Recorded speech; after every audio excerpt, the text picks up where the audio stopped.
Hello student, आज आपण exercise 5.1 मधले आधी आपण मला वाटते 4 उदाहरणं सोडवलेली आहेत. आता आपण 5वं उदाहरण पाहणार आहोत.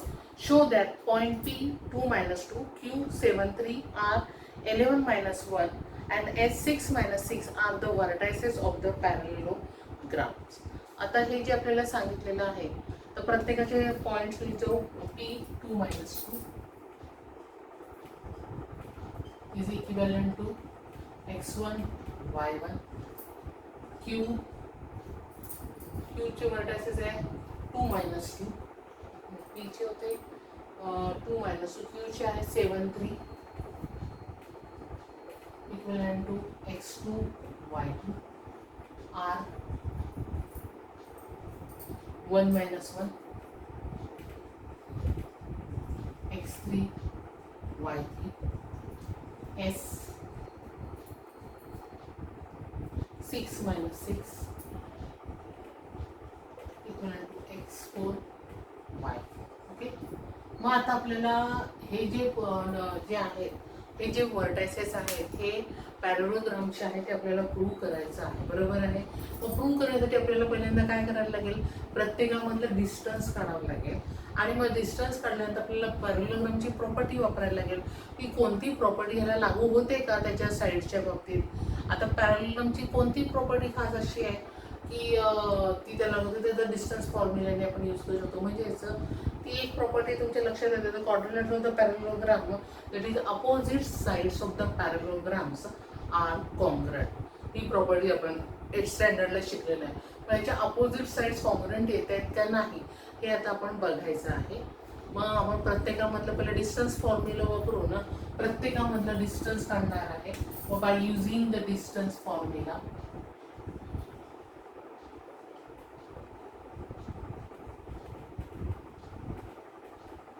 पहिलं distance between the P Q काढूया. आपल्याकडे फॉर्म्युला आहे square route of sine x2 वजा x1 bracket square plus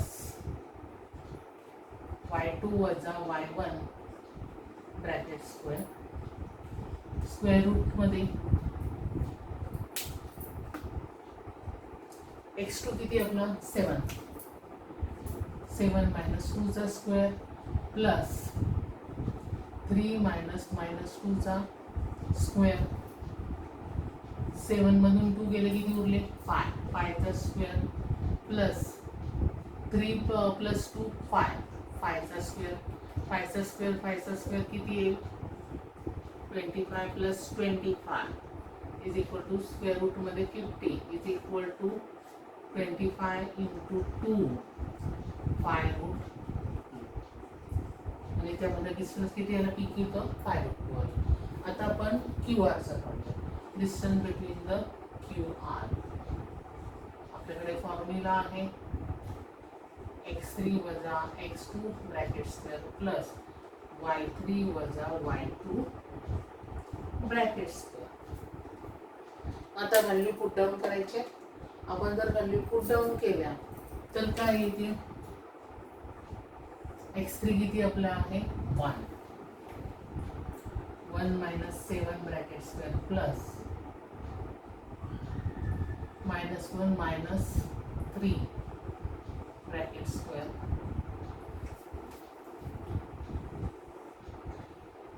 Distance between the QR is equal to square root side 1 -7 -6 -6 the square plus -1 -3 -4 -4 the square 36 plus 16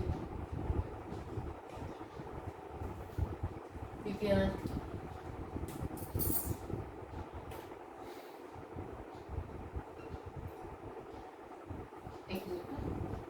x3 आहे 1 -7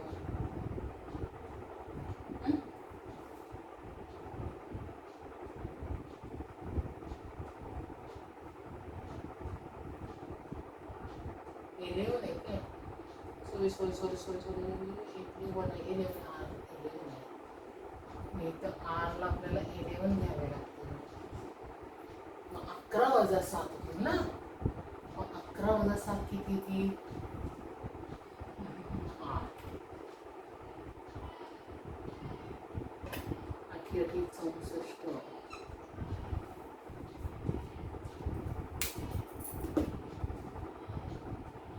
11 वजा 7 4. व्यवस्थित किती वजा 4. 4चा वर्ग 16. 16 दुनी 32.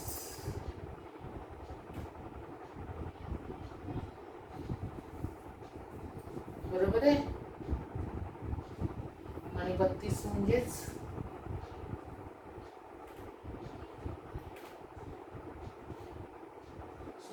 32 म्हणजे 4 वर्गमुळात 2. एक अंक चुकला लिहायला.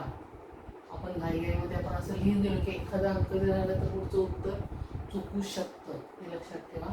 असं माझं आता चूक झाली तसे तुमची होता कामा नये, त्यामुळे त्याला जरा काळजीपूर्वक लिहिणं अपेक्षित आहे. जसं आता आपण QR काढलेला आहे तसं आपण RS काढूया.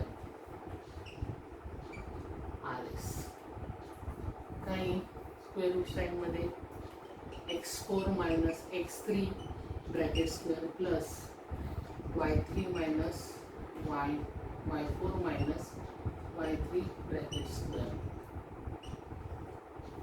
x4 किती आहे प्लस 6, बरोबर आहे ना. 6 minus 11 bracket square plus minus 6 minus 1 bracket square. आता 11 मधून 6 गेले किती उरले 5. therefore 5चा square plus minus minus plus minus 6 plus 1 minus 5 square means 25 plus 25 is equal to 50. 50 means 5/2. जसं आपण RS काढलं तसं PS पण काढायला हवं. The distance between the PS काढताना काय करायचं, x4 minus x1 bracket square plus y4 minus y1 bracket square. आता x4 किती आपल्या 6 minus 2 bracket square plus y4 किती आहे minus 6 minus 2 minus 6 minus 2 bracket square. 6 minus 4 square plus also minus 4 square means 16 plus 16 32. 32 means 4. बरोबर. मग आता नीट बघा तुम्ही नीट ऑब्झर्व करा. त्याच्यामध्ये बघा PQ आणि हे सारखं आहे. RS आणि हे सेम आहे, बरोबर आहे. म्हणजेच आपण लिहू शकतो ते वरचे जरा मी पुसते, म्हणजे त्याचा अर्थ काय,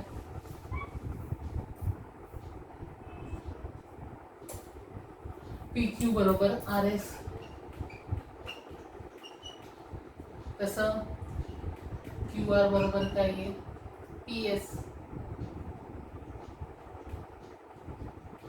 किती येतं 5/2 आणि ह्याचं किती आहे 4/2. म्हणजे अपोजिट साइड कशा आल्या, कॉन्ग्रुएंट आल्या.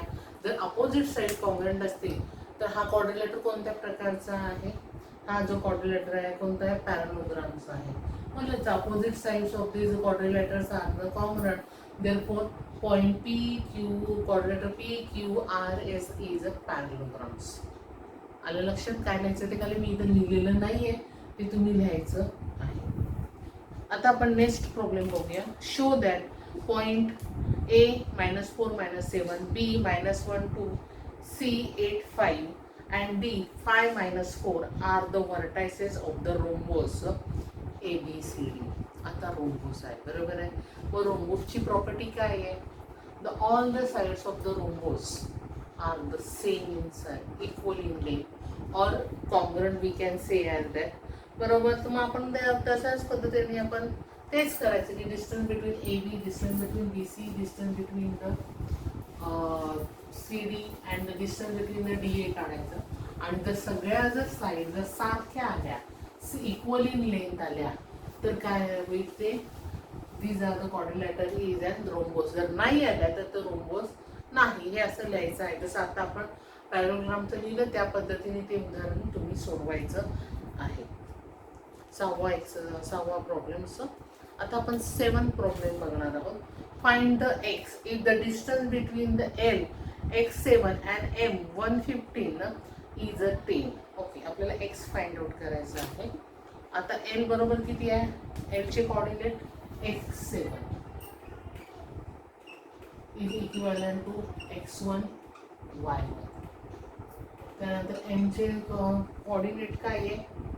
115 1 and 15 equivalent to x2 y2. आणि त्यांनी distance between the L M किती दिलेला आहे? 10 दिलेला. आणि आपल्याला काय फाइंड आउट करायचं आहे? एक्स फाइंड आउट करायचं. ओके, आपण फॉर्म्युला डायरेक्ट वापरायचा आहे.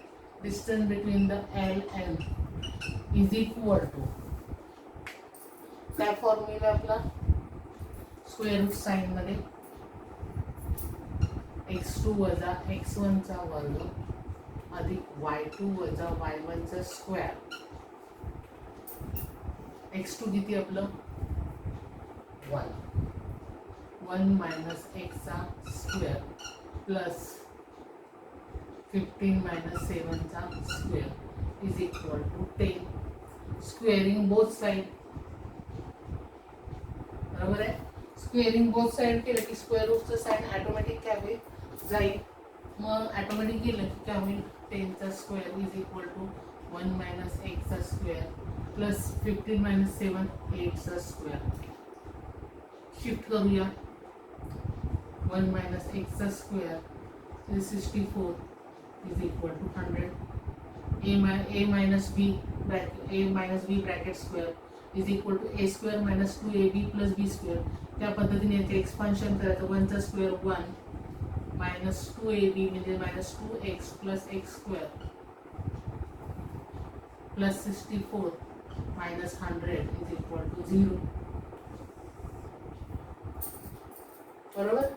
मग आता आपण लिहूया x square minus 2x 64 plus 1 65. मग 100 मधून 65 गेले मायनस 35 इज इक्वल टू 0. मग आता मायनस 35 चे असे फॅक्टर पाडायचे की मायनस 2 येतील. काय येतील? मायनस 35 चे फॅक्टर 7 2 जर मोठ्या साईन आपण मायनस दिलेला आहे. मीन्स x स्क्वेअर 7 5 जा minus 7x plus 5x minus 50 35 equal म्हणजे मायनस 2 च्या ऐवजी आपण हे भरलेलं आहे. 2 2 चे ग्रुप केलेले आहेत. x कॉमन निघालेला आहे. ते आपला ऑलरेडी झालेला आहे. x minus 7 is equal to 0. x minus 7 common म्हणजे काय? x plus 5 is equal to 0. therefore x minus 5 is x minus 7 is equal to 0. therefore x is equal to 7 or x plus 5 is equal to 0. therefore x is equal to minus 5. म्हणजे x च्या value 2 आहेत. 7 and the minus 5. आलं लक्षात कसं सोडवलं ते आपण. आता last problem. Show that the point A 1 2 B 1 C 1 minus 2 root 3 4 are the vertices of the equilateral triangle. आता थोडंसं तसंच आहे पण आपण इथे स्क्वेअर रूटचा साइन आल्यामुळे मी तुम्हाला ते उदाहरण दाखवते सोडून.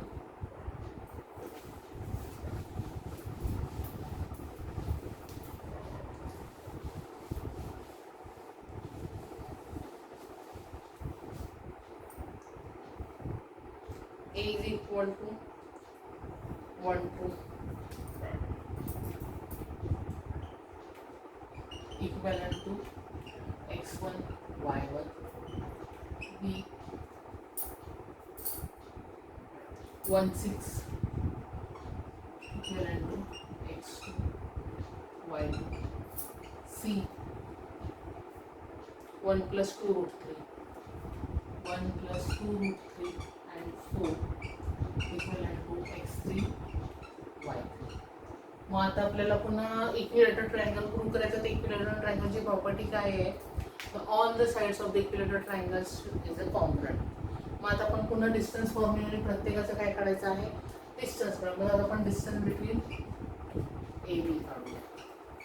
आपल्याकडे ऑलरेडी फॉर्म्युला आहे काय? x2 वजा x1 bracket square plus y2 वजा y1 bracket square square root side. आता x2 काय आहे आपलं? 1 minus 1 bracket square plus y2 काय? 6 minus 2 ब्रॅकेट स्क्वेअर. 1 1 0 म्हणजे ते ऑटोमॅटिक गेले. 6 minus 4 4चा स्क्वेअर. 4चा स्क्वेअर मीन्स 4. किती आला? 4. BC काढूया आपण.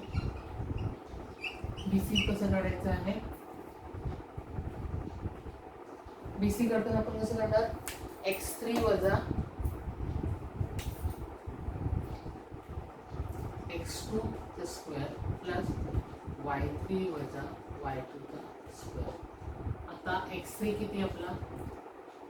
1 plus 2 root 2 3 minus 1 bracket square plus y3 किती आहे? 4.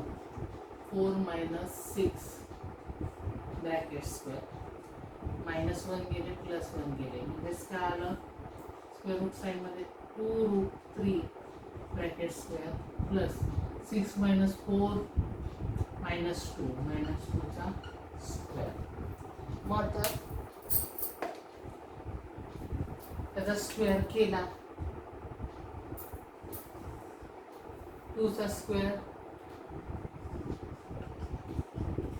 4 इंटू स्क्वेअर रूटचं साईन गेलं 3 आलं प्लस 4चा स्क्वेअर 4 3 12 अधिक 16 is equal to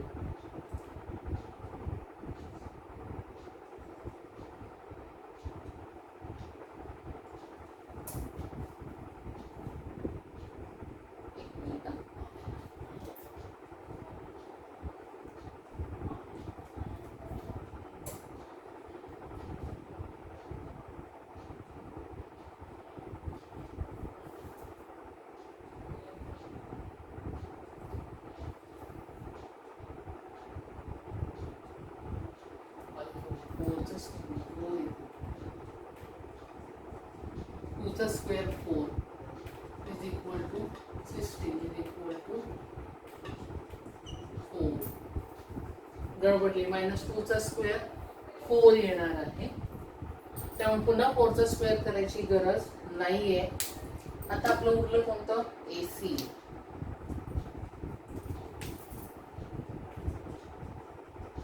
square root sign as usual x3 minus x1 चा bracket square plus y3 minus y1 चा ब्रॅकेट स्क्वेअर.